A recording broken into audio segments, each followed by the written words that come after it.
4 noms ont été dégagés. Khalifa Sall, Jamil, Sëñ Mansour, Jamil, Omar Sarr, Abdoulaye Wade. bi ñu waxee ne sax dañuy dem c'est Malick Gakou et Idrissa Seck ñoom ci boppam ñoom lañ désigné woon pour qu'il règle ce problème là ci comité ad hoc boobu je me rappelle c'était le 24 mai 2017 jour boobu la ñu ne on va régler ce problème là bi ñu koy régler finalement Mansour Sy Djamil a été minorisé ñu jël ko teg ko de côté il restait la donne Abdoulaye Wade Omar Sarr et Khalifa Sall. D'ailleurs sax Abdoulaye Wade sax c'est par la suite parce que Omar Sarr ci boppam le problème sax dans un premier temps c'était Omar Sarr ba pare Khalifa Sall c'est par la suite quand on a maintenu affaire Khalifa Sall ci lañ indi la donne Abdoulaye Wade mais dès le départ Omar Sarr ci boppam il s'était proposé pour être tête de liste loolu mooy indi problème bi c'est par la suite aussi waa Manko aussi ñoom ne duñ ci arrière finalement Omar Sarr au dernier moment il a voulu se retirer mais il ne s'est même pas retiré léegi nag ñoom bi ñu demee teg wattu Manko wattu xawma la coalition gagnante c'est par la suite qu'ils ont désigné Abdoulaye Wade tête de liste et loolu c'était. mais nga yaakaar ne Omar Sarr mën na nekk tête de liste te PDS. non Omar Sarr dama ne li ma la wax nii li ma la wax Amadou Diouf. loolu dara du ko dindi. Omar Sarr mënul nekk tête de liste. dama ne candidat de liste PDS d'accord mais non dama ne. li ma wax c'est clair et net. dama ne Omar Sarr. Il s'est maintenu pour être tête de liste. Il s'est pas maintenu, c'est le PDS qui avait fait de lui son option de tête de liste. waaw moom laa non xam nga aussi quand je parle aussi Omar Sarr non xam nga aussi lui décide lui-même. non waxuma décide Omar Sarr dafa am lu mu jiite woon. man damay wax dañu ko defoon coordonnateur PDS. non Omar Sarr dama ne Omar Sarr ci boppam.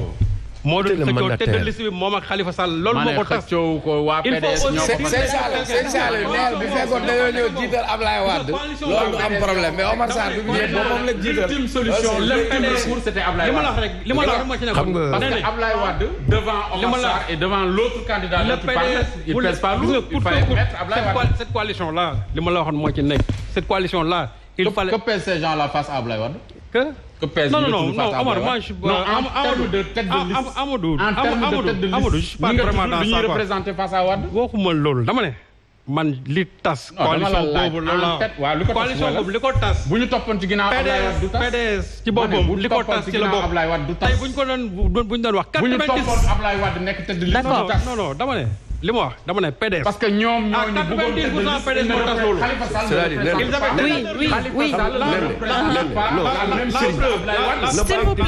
s'il vous plaît Khalifa Sall ne représente pas la même chose qu'Ablaye Wade. S'il vous plaît.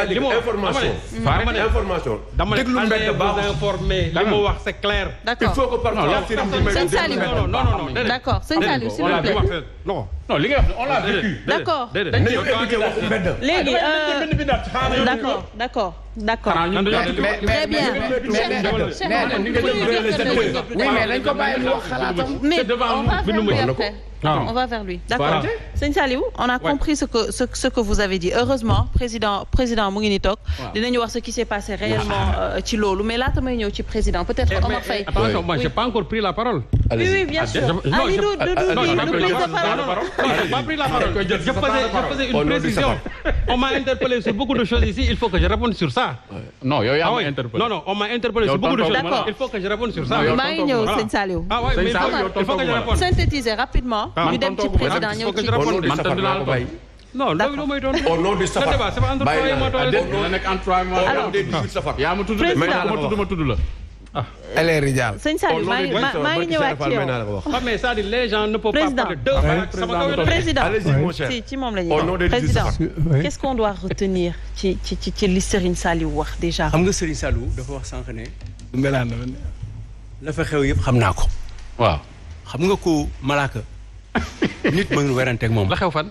sànq dafa am loo bi ngay wax sànq ci affaire coalition yi ay affaire ñoom Decroix yooyu yëpp loolu nga wax maa ngi ko bind. la fa xew yëpp xam naa ko. il est Nostradamus. donc loolu xam nga man.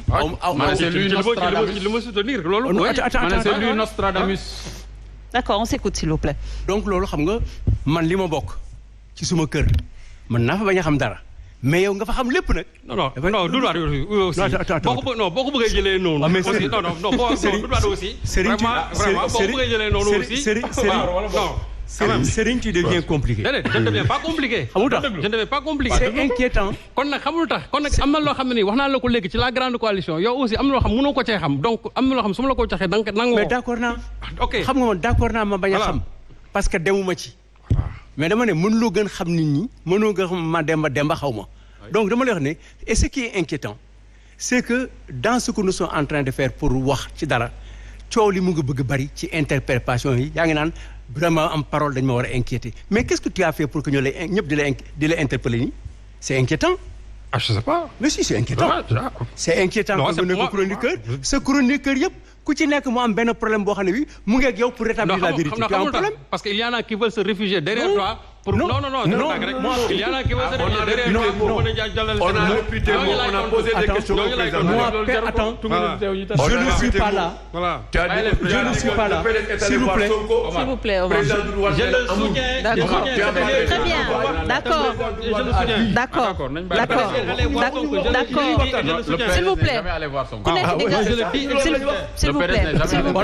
Démontrez-moi le contraire. S'il vous plaît. S'il vous plaît. Alors ça, je n'y reviens pas. De toute façon, Sénégalais yi. Et je le soutiens. Démontrez-moi le contraire. Sénégalais yi may déglu. En particulier Ousmane Sonko. Et Khalifa Sall. En particulier ñi formé woon délégation yi. Je vous dis par rapport à cette question-là, est ça le vrai visage de Serigne Saliou? À eux de juger parce que ñoom fekke nañu sur question bi nga wax damay dépasser loolu nag léegi. Pas un faux visage. loolu yëpp dépassé. Non mais je n'ai pas un faux visage président. Non, je n'ai pas dit. Ouais. ba léegi waxuma loolu. Voilà. Je n'ai pas dit que tu as un faux visage. Je ne porte pas de masque. Alors, je ne l'ai pas dit. Il faut pas que ça soit personnel. Tu sais que moi je ne porte pas de masque. Moi aussi je ne porte parce pas de masque. Parce que quand tu as fait s'il vous plaît, président. Il y en a qui viennent ici pour porter des masques. Président, s'il vous plaît, il faut pas que ça soit personnel. Donc je passe sur cette question. Oui, il faut pas que ça soit personnel aussi. Mais je parle à visage découvert. Très bien. Je suis totalement d'accord sur ça. C'est pourquoi à chaque fois que nous avons des interpellations, moi je te dis ce que je pense. Et sur ces questions-là, je pense que entre nous, sénégalaisement et avec beaucoup de respect, tu m'as dit, tu me donnes du respect, je te l'ai donné, on a laissé en position tard dans la nuit, 30 minutes après la fin de l'émission. Et je te l'ai rendu. C'est tout. On te dit rien. D'accord. Bon, maintenant, du ma dellu ci 2017. xawma exactement ni mu demee mais bu ma la déggee nga ne Omar Sarr, Ablaye Wade, Jamil ak Khalifa. ay candidats lañu pour diriger daf may jaaxal naka la Ablaye di amee taxawaayu di xool war a nekk candidat moom Omar Sarr nekk à côté ñoom ñaar ñu war a présenté wu. moonte woon la chronologie n'est pas bonne et ni nga ko waxee sax d'ailleurs tu n'as plus le souvenir et le déroulement des éléments dans ta tête. Si, j'ai le souvenir. Attends. J'ai même le jour. C'était le 24 mai. mais am nga jour bi mais ma ne nit ñi Sénégalais yi mënuñu nangu.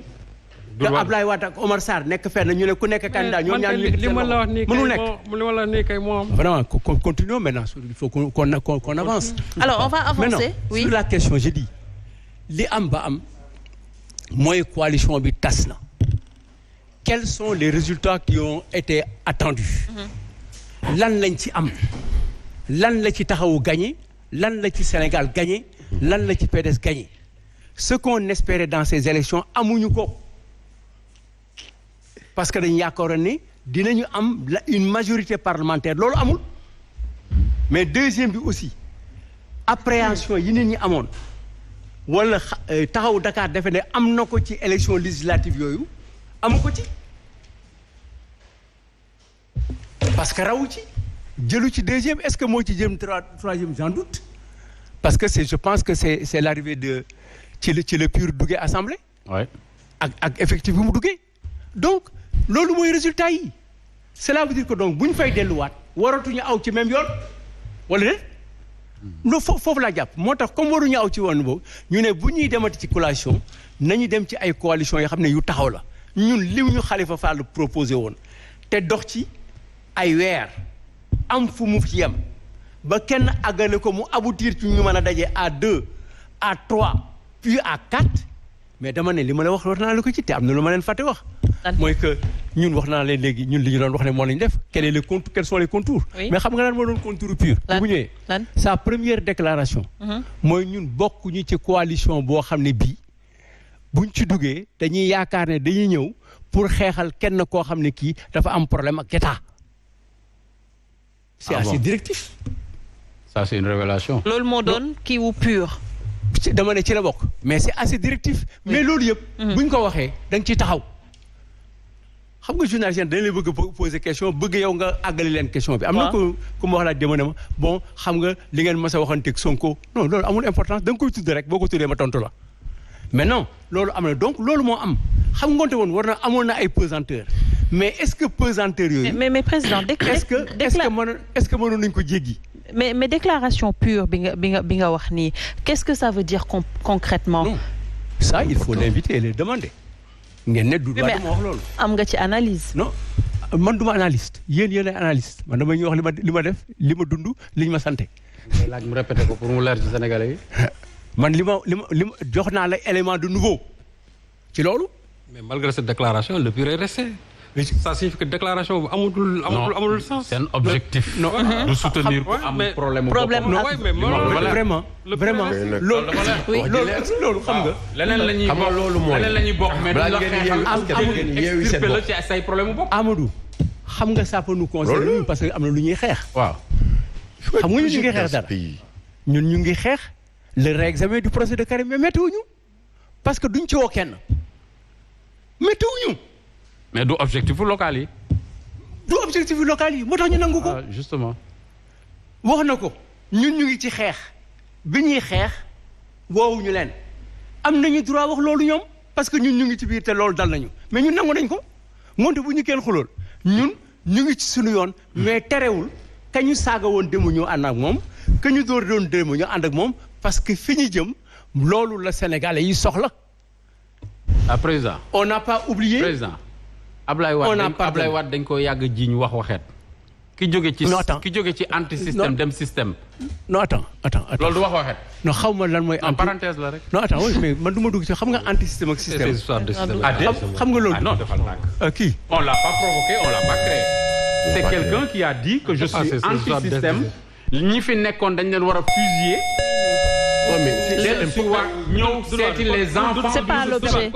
C'est pas l'objet du débat. Oui, mais bon. C'est une parenthèse parce que wax waxet la. Président bi ngay interpellé sax. Président bi ngay interpellé sax du ci mais ça fait partie du débat. wax waxet la wax. D'accord. On a reproché à Ablaye Wade de dire une chose et son contraire. Oui. Quelqu'un en a fait de même. Est-ce que du wax waxet? Tu as pris le temps de comprendre lan mooy système bi ak lan mooy anti-système bi. mën naa la ko wax. Non, franchement, c'est pas l'objet du débat, quoi. Non, faut pas digresser sur ça. Non, c'est pas l'objet du débat. Franchement. C'est une parenthèse très rapide. Non, c'est pas vraiment l'objet du débat. Franchement, parle quoi. Non, c'est très rapide. Ça évolue. Le film président du oui. Des choses. Non, yow tontu donne-moi la parole. Bien sûr, Sëñ Saliou, maa ngi ñëw ci yow. maa ngi nii di ñëw ci yow. yow rek na ko fi Ah si, mais moi je dois parler. Il doit parler. Dafa war a mu leer benn affaire waaw mu leer. C'est une affaire boo xam ne dañ ko war a bàyyi. Gis nga position politique, c'est une position évolutive. La position politique, c'est une position évolutive. On est d'accord avec toi. Faut pas que ñu déema taxaw ci ay stigmatisation. Heureusement. Taxaw mais par exemple. Heureusement que tu l'as dit. Diw dafa wax lii tey moo wax lii. ñu ne lu tax mu wax ko lu tax mu changer lu tax mu def lii. Man je m'attendais. Ou je ne m'attendais pas à ce que Ousmane Sonko dem di ànd ak des enfants du système. D'accord. Ou bien des anciens tenants du système. Parce que moom la muy wuyee système mooy cette gestion bi nga xam ne héritier de la colonisation moo fi nekk ba léegi. Le système politique qui est là, le système bu ñuy gérer l'État du Sénégal moo fi nekk ba léegi. Moom Sonko ci boppam. C'est un enfant du système parce que il a travaillé pour le système pendant 15 ans. Très bien, c'est clair. duñ ci dellu si waat c'est très clair. Alors président ñu bàyyi la nga daaneel ci fi nga nekkoon laata ñuy dem ci sëñ Saliou ak interpellation yi ñu koy interpellé. xam nga interpellation yi moom du ma ci wax parce que c'est souvent entre vous. Oui. Parfois vous avez des problèmes à régler entre vous. C'est le charme de Ndoumbelane, président. Oui, mais du ma dugg ci loolu. C'est le charme. Moi je pense que vous m'avez invité pour me poser des questions précises. ci li nga xam ne moom laay def. non sax nga dugg ci attends waaw mais xam nga maa ngi toog. xam nga wolof yi dañuy wax ne ku la feesloo moo la yàppaloo.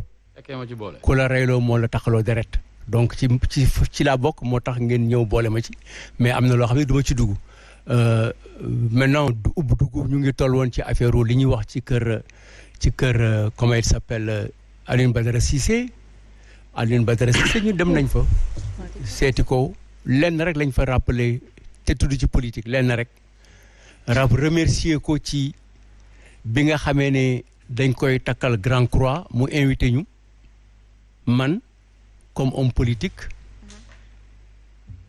Jean-Paul Diaz ak Moustapha Cissé Lo